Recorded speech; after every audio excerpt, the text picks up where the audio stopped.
Las relaciones entre la Unión Europea y América Latina se han intensificado en los últimos años. Prueba de ello es que la próxima semana se reúnen en Bruselas el Parlamento Europeo con los parlamentos latinoamericanos, Eurolat, y también el 10 y 11 de junio se van a reunir los estados y gobiernos, se van a reunir los jefes de Estado y Gobierno de la Unión Europea con los presidentes de América Latina. Esta reunión tiene por objeto debatir diversos temas y desafíos importantes entre ambos continentes. Países emergentes como Brasil tienen retos debido a la disminución de su crecimiento económico, o también la violencia en México, o todavía la importante pobreza que hay en ciertos países latinoamericanos. Sin embargo, otros países como Chile, Perú, Colombia, a pesar de la crisis mundial, han seguido creciendo. Igualmente, el reto ahora es Cuba. Tal vez un acuerdo entre la Unión Europea y Cuba. También se debatirá la situación de Venezuela y su delicada situación económica. Hemos invitado a diversos eurodiputados de diferentes grupos políticos y así tenemos al presidente de Eurolat, Ramón Jáuregui. Gracias por estar con nosotros. Encantado, muchas gracias. Igualmente al vicepresidente del Grupo Liberal, Fernando Maura. Buenas tardes. Buenas tardes. Y también a Ernesto Urtasun del Grupo de los Verdes en el Parlamento Europeo. Gracias por estar con nosotros. A vosotros. Bueno, empezaré por la izquierda. Solo por esta vez. Solo por esta vez. Bien, la idea es quizás si nos pueda dar algún comentario sobre estas relaciones que han aumentado enormemente entre Europa y América Latina. Bueno, empecemos por decir que Europa ha estado bastante ausente de América Latina en los últimos años, ¿no? Yo creo que ese sentido autocrítico tenemos que tenerlo, porque ciertamente hemos perdido en los últimos años bastantes ocasiones de estar más presentes en la vida política y económica latinoamericana. Ciertamente la señora Mogherini en los últimos 4 meses ha dado un impulso nuevo a las relaciones con América Latina, ha estado allí 3 veces, recuerdo en Costa Rica, en la cumbre de CELAC, ha estado en Cuba con Raúl Castro y ha estado en la cumbre de las Américas en Panamá. Yo creo que esta cumbre que hacemos ahora en los próximos días en junio es una cumbre muy importante para que Europa retome América Latina, mire hacia allí, hacia lo que está pasando allí, hacia las oportunidades que hay, hacia lo que tenemos que hacer. Yo creo que tenemos mucho que hacer juntos, primer plano, es decir, que América Latina y Europa, en el ámbito de la gobernanza del mundo, tenemos mucho que decir juntos, y en el ámbito de las relaciones entre ambos continentes tenemos mucho más que hacer también juntos. Este sería, digamos, el titular para dar también lugar a mis compañeros sobre el tema. Gracias. Fernando Maura. Bueno, básicamente el planteamiento que describía con mucha razón Ramón hace un instante es consecuencia de una ausencia absoluta de política exterior de la Unión Europea hasta esta nueva Comisión Europea, porque todos los que estaban en esta casa antes de esta legislatura recordaban que la predecesora de la señora Mogherini ni siquiera comparecía en el Parlamento Europeo para dar cuenta de sus gestiones, entre otras cosas porque no había gestiones en materia de política exterior. A partir de ahora es cuando empieza a producirse algo que se parece al principio de una política exterior, pero con todas las prevenciones en este sentido, no solamente en el caso de la Unión Europea con Latinoamérica, que es una cuestión de carácter paradigmático, sino también con lo que significa la vecindad este, con lo que significa la vecindad sur. En definitiva, estamos empezando a trabajar en ese terreno y por lo tanto podemos decir por un lado que se ha hecho muy poco, como bien decía Ramón, pero por el otro podemos decir que tenemos todo por hacer. Por lo tanto, tenemos un terreno de recorrido muy importante que desarrollar. Gracias. Ernest.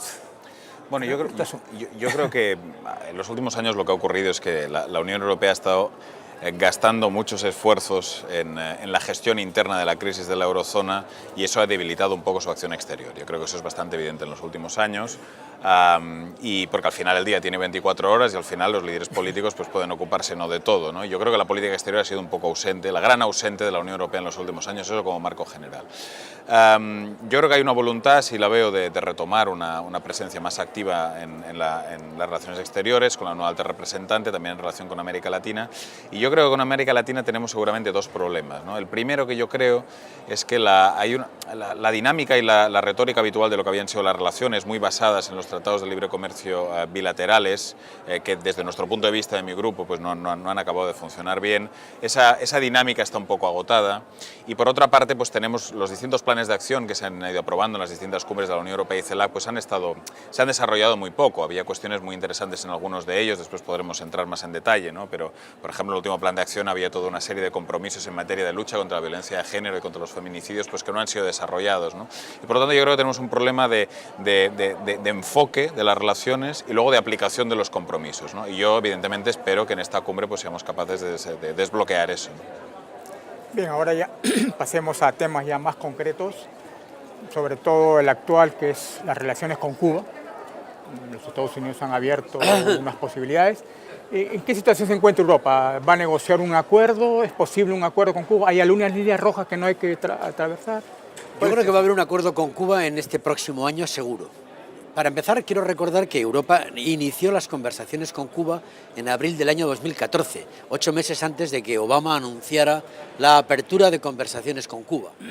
Pero pienso que nuestro proceso de negociaciones, que lleva ya 4 rondas, tendrá obviamente algunos problemas en el ámbito político, derechos humanos, etcétera, pero mi impresión es que ese acuerdo se va a producir. Pienso también que Estados Unidos y Cuba van a restablecer embajadas este mismo año. Y pienso y quiero creer que Estados Unidos va a levantar el embargo sobre Cuba quizás a final de este año. Ese es mi pronóstico. Y pienso que aunque el gobierno cubano no vaya a cambiar su modelo, digamos, sociopolítico, porque ellos se sienten orgullosos de su revolución y por tanto no es fácil hacer una injerencia política ahí, mi impresión es que Cuba va a cambiar como consecuencia de todo esto. ¿Por qué? Porque el intercambio tecnológico, apertura del espacio radioeléctrico, el intercambio de empresas, de comercial y sobre todo de personas va a ser tan brutal en los próximos 5 años que muy probablemente ese régimen se tiene que adaptar a un régimen abierto y democrático. Esta es mi esperanza.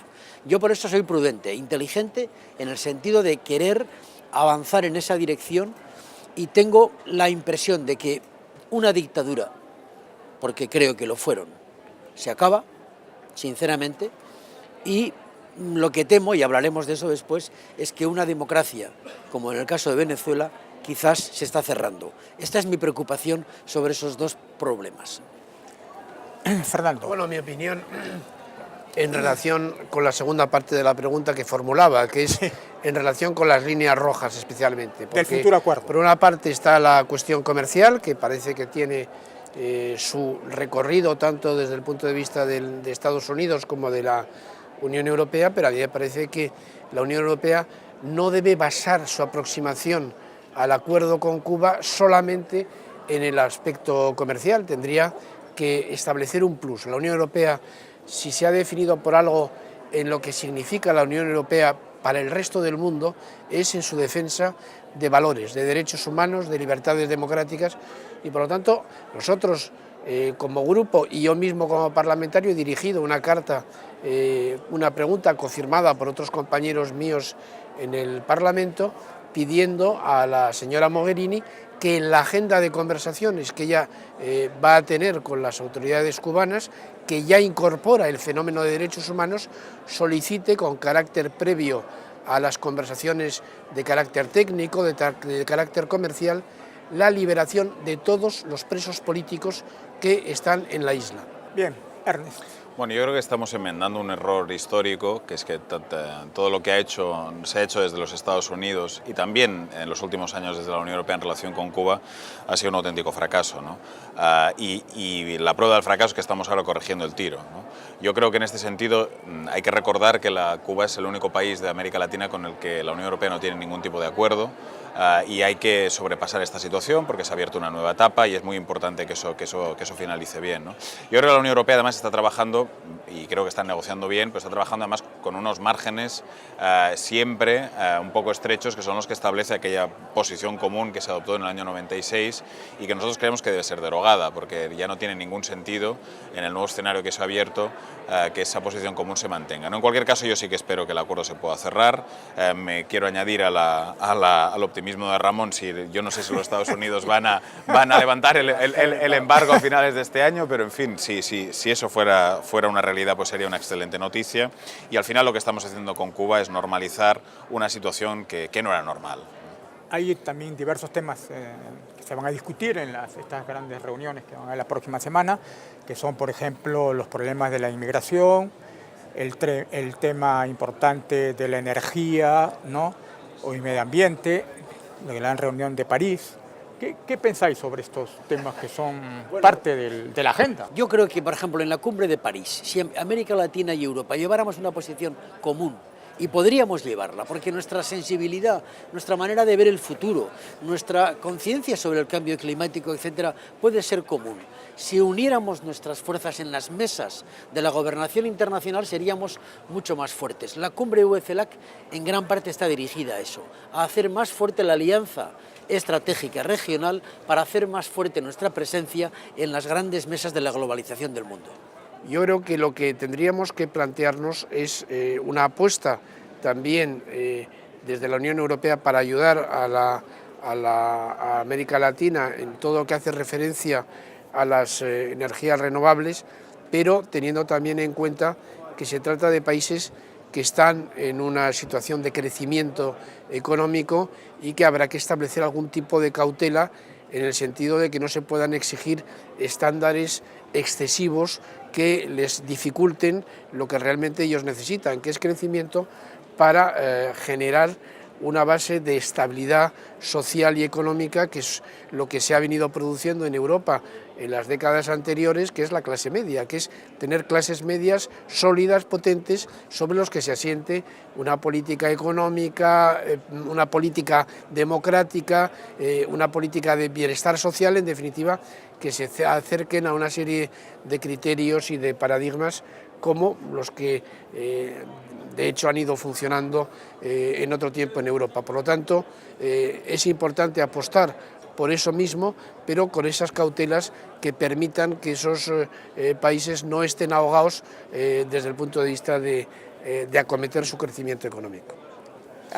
Bueno, en relación a la cumbre de París, yo creo que sería muy deseable, como decía antes Ramón, de que pudiéramos llegar a europeos y latinoamericanos con una posición común, comprometida, fuerte, en la necesidad de un nuevo acuerdo en la lucha contra el cambio climático. Además, permitiría, yo creo, iniciar esa nueva relación de diálogo político que necesitamos con América Latina, en la cual intentamos ponernos de acuerdo y dialogar sobre las grandes cuestiones globales. Yo creo que hay un canal para profundizar en las relaciones muy importante, ¿no? Desde ese punto de vista, en la Asamblea Parlamentaria estamos debatiendo en estos momentos un texto sobre cambio climático con parlamentarios de América Latina y de Europa, que esperemos, si todo va bien, pues que pueda ser aprobada en el marco de la Asamblea Parlamentaria y que eso inste de alguna forma a los gobiernos pues a poder dialogar y a tener una posición sobre esta cuestión, ¿no? Yo creo que si europeos y latinoamericanos somos capaces de llegar con una posición fuerte en París, podemos tener un impacto muy positivo, ¿no? Yo creo que sería muy, muy deseable. Bien, una última pregunta más personal, diría yo, siempre la hago además al final. Y si sois optimistas o pesimistas en relación, un poquito más concreta, en relación a esta próxima reunión de Eurolat, como la relación de la cumbre latinoamericana, porque a veces se critica de que para qué sirven todas estas cumbres. Bueno, yo tengo la esperanza de que vengan todos los jefes de Estado, o casi todos. Ya esto es importante, porque a veces la medición del éxito de una cumbre es qué capital, digamos, político ha concentrado.